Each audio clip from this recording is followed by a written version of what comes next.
ومن أحسن قولا ممن دعا إلى الله. بسم اللہ الرحمن الرحیم. السلام علیکم ورحمۃ اللہ وبرکاتہ. پیارے دوستوں اور عزیز بہنوں، میں ہوں یوسف ملک اور آپ دیکھ رہے ہیں دعوت جنت کا راستہ.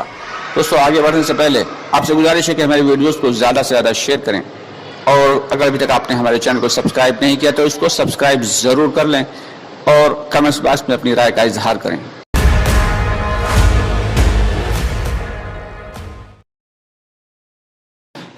تو دوستو، اللہ رب العالمین کے راستے میں نکل کر، یعنی اللہ کے راستے میں نکل کر بہت سارے اصول اور آداب ہوتے ہیں. اگر اصول اور آداب کے خلاف کام کریں گے تو اللہ کے راستے میں نکلنا بجائے فائدے کے نقصان کا بھی ذریعہ بن سکتا ہے، نقصان کا بھی ذریعہ بن سکتا ہے. دوستو، آج جو آپ کے سامنے باتیں ہم لا رہے ہیں، بہت احتیاط کے ساتھ ان باتوں کو سننا ہے، دھیان سے اور غور و توجہ سے سننا ہے، اور انشاءاللہ تعالی اس پر عمل بھی کرنا ہے. چنانچہ پوری ویڈیو سنیں، زیادہ بہتر رہے گا. اسکپ کر کر کے آپ لوگ سنتے ہیں، پوری بات سامنے نہیں آتی اور پھر بعد میں ہم سے سوال کرتے ہیں. تو زیادہ بہتر یہ ہے کہ 8-10 منٹ نکال کر، 8-10 منٹ کی ویڈیو ہوتی ہے، نکال کر دھیان اور غور و فکر کے ساتھ بات کو سنا کریں. کہ ماشاءاللہ دعوت کے ساتھی ہی، ہم جانتے ہیں زیادہ تر دعوت کے ساتھی ہی اس بات کو سنتے ہیں، ان پر ضروری ہے کہ وہ اصول آداب سے واقف ہوں.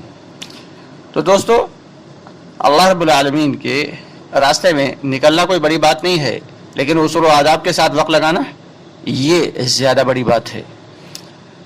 آج ہم آپ کے سامنے کچھ ایسی باتیں رکھیں گے جو اکثر ہمارے ساتھیوں سے ہو جاتی ہیں. جیسے مسجد کے قیام کے دوران، مسجد کے قیام میں عام طور سے ساتھی بہت ہی لاپرواہی برتتے ہیں، جبکہ خوب اچھے سے غور سے دھیان سے سن لیں کہ مسجد کیا ہے؟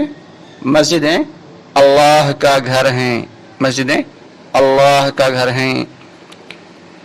بادشاہوں کے بادشاہ، شہنشاہوں کے شہنشاہ اللہ رب العالمین کا گھر ہیں. وہاں کتنے اصول اور آداب کے ساتھ، کتنے احتیاط کے ساتھ رہنا چاہیے، یہ بات ہمارے ساتھی دھیان نہیں دیتے اس کے بارے میں. حالانکہ ذمہ دار ساتھی اس کی توجہ دلایا کرتے ہیں. یہ سمجھ لیں کہ مسجد میں زیادہ تیز بولنا یہ بہت ہی مسجد کی مطلب بے ادبی کرنے کے برابر ہے، اللہ کے گھر کی بے ادبی کرنے کے برابر ہے. اور اللہ کے راستے میں نکل کر آئے ہیں تو ہمارا زیادہ تر وقت تو اللہ کے گھر میں ہی لگے گا، یا پھر باہر دعوت دینے میں گشت کے دوران، یا پھر اللہ کے گھر میں.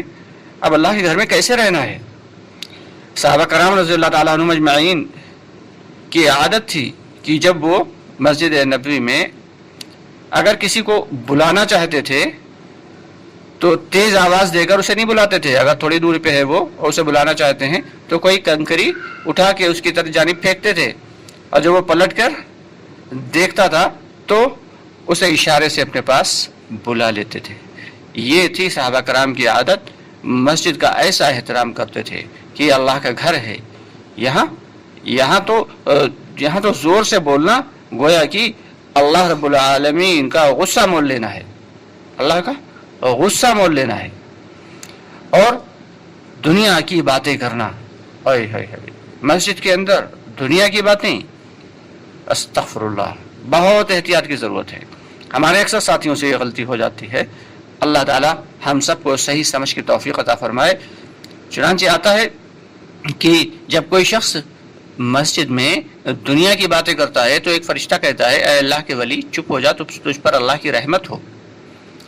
اور اگر وہ شخص خاموش نہیں ہوتا تو پھر وہ فرشتہ کہتا ہے دوبارہ، اے اللہ کے ولی چپ ہو جا، تجھ پر اللہ کی رحمت ہو.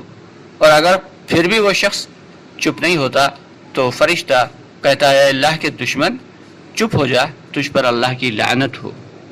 اب اندازہ لگائیں کہ ایک فرشتہ لعنت بھیج رہا ہے اور اللہ کا دشمن کہہ رہا ہے، اور ہم اللہ کے ولی بنے اپنے آپ کو سمجھ رہے ہیں، تو کتنے افسوس کی بات ہے.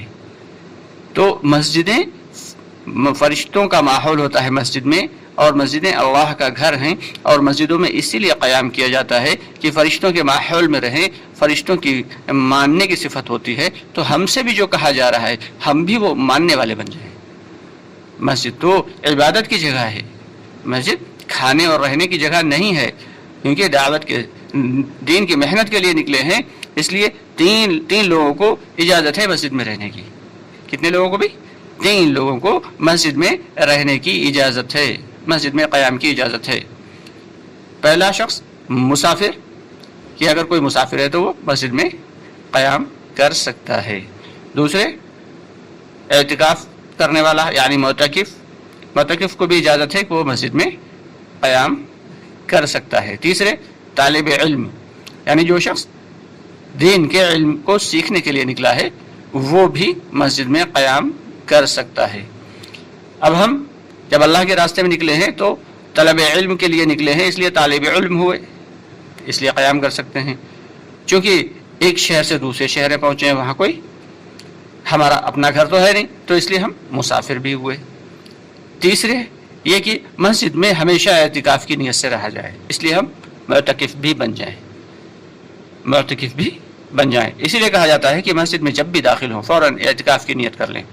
باہر آئے کسی کام سے، کسی ضرورت سے، اور پھر اندر پہنچے، پھر اندر جا کر اور فوراً بسم اللہ دخلت وعلیہ توکلت ونویت سنت الاعتکاف، یہ دعا پڑھ لی اور دل میں نیت کر لی کہ اللہ میں تیرے گھر میں اعتکاف کی نیت سے ٹھہرا ہوں۔ اگر دعا نہیں یاد ہے تو اس کو یاد کر لیں، اور ورنہ صرف دل میں ہی ارادہ کر لیں اعتکاف کا۔ اب ہم معتکف بھی ہو گئے، اب ہم تھوڑا سا بھی عمل کریں گے اگر تو وہ بہت زیادہ لکھا جائے گا، ایک تو اللہ کے راستے میں، دوسرے اعتکاف میں۔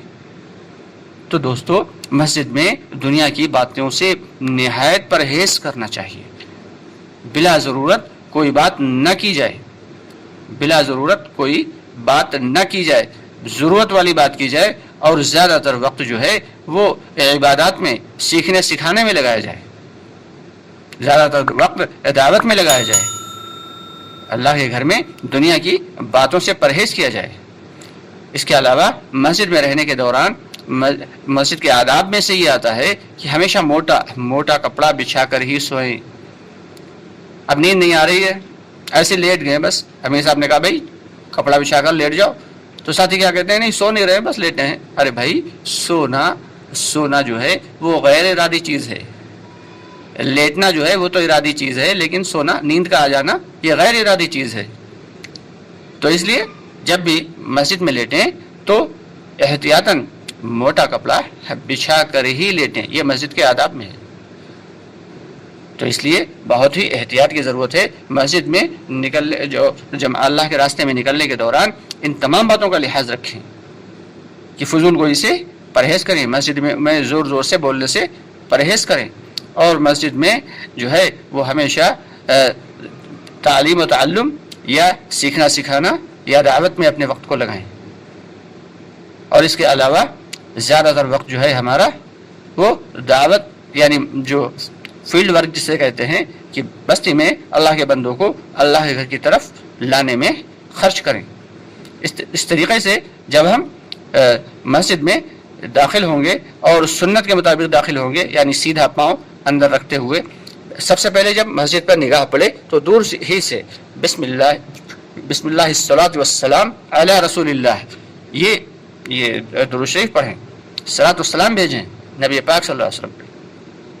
اور پھر جب مسجد میں داخل ہو تو ہمیشہ سیدھے پاؤں سے داخل ہو، اللہ کے نبی صلی اللہ علیہ وسلم کی سنت ہے یہ۔ اور پھر الٹا پاؤں رکھیں، اور جب مسجد میں داخل ہو رہے تو دعا بھی پڑھ لیں، اللہم افتح لی ابواب رحمتک، اے اللہ رحمت کے دروازے میرے اوپر کھول دے، یعنی ہم تیرے گھر میں آ رہے ہیں، اب میرے اوپر رحمت کے دروازے کھول دے۔ اور پھر جب اپنے عبادات سے فارغ ہو جائیں تو مسجد سے باہر آئیں تو الٹا پیر باہر نکال کر چپل پہ رکھیں، اور پھر سیدھا پاؤں نکالیں، اور پھر سیدھا پاؤں میں پہلے چپل یا جوتا پہنیں، اور پھر الٹے پیر میں رکھیں، اور دعا پڑھ لیں، اللہم انی اسألک من فضلک، اے اللہ میں تجھ سے تیرے فضل کا سوال کرتا ہوں۔ تو دوستو جب ہم سنت کے مطابق سنت کے مطابق مسجد میں داخل ہوں گے اور سنت کے مطابق مسجد میں رہیں گے اور پھر سنت کے مطابق مسجد سے نکلیں گے، اور جب اللہ کے راستے میں نکلے ہوئے ہیں اور پھر ہمارا زیادہ تر وقت مسجد میں گزر رہا ہے تو وہ سارا کا سارا سنت کے مطابق ہونا چاہیے۔ جب اس طریقے سے اصول اور آداب کے ساتھ مسجد میں ہم رہیں گے اور ہنسی ٹھٹھے سے بچیں گے اور بلا ضرورت باتوں سے فضول گوئی سے بچیں گے، تب ہمارا رب ہم سے راضی ہوگا اور پھر ہمارا اللہ کے راستے میں نکلنا قبول ہوگا۔ ورنہ اللہ کے راستے میں نکل تو رہے ہیں، محنتیں خوب کر رہے ہیں، دعوتیں خوب دے رہے ہیں، لیکن مسجد میں اصول اور آداب کے ساتھ نہیں رہ رہے ہیں تو اللہ کا قرب نصیب ہوگا یا اللہ کا غصہ؟ اندازہ آپ خود لگا لیں۔ اللہ ہم سب کو عمل کی توفیق عطا فرمائے۔